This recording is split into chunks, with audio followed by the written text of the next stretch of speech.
the state's second confirmed case of the Zika virus, and it's in the inland Northwest.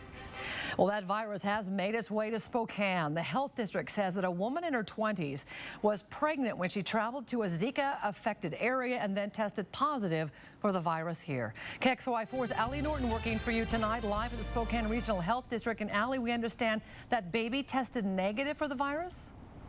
Right, Nadine. Health officials say that the baby was tested right at birth and did not show any health problems linked to the Zika virus. Now, the woman diagnosed was not actually from here. She was just tested here.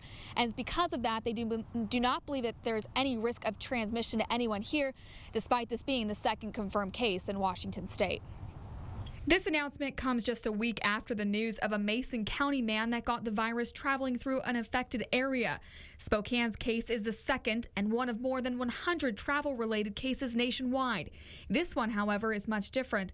The woman was pregnant at the time of the diagnosis. At the time of her baby's birth, they did do testing of the baby. The baby tested negative on all tests for Zika virus. Babies are the main concern when it comes to the virus, and that's because the health effects include microcephaly, which is an abnormally small head.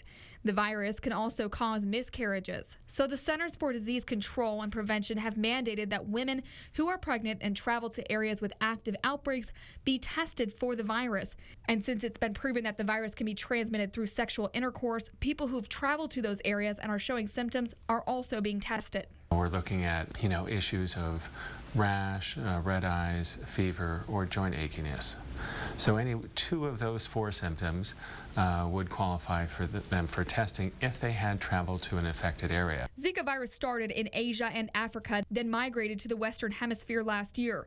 Now it's spreading throughout tropical areas of Central and South America. Before anyone panics, here are 4 things to know about the Zika virus. The U.S. doesn't have the mosquito, so the main concern is travel and transmission.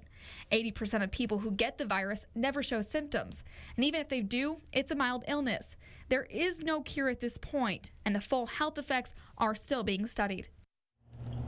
And so health officials ask that women who are pregnant to delay travel to those areas if possible. Nadine. So Allie, those areas are pretty popular this time of year too. If someone does travel, what should they do to prepare?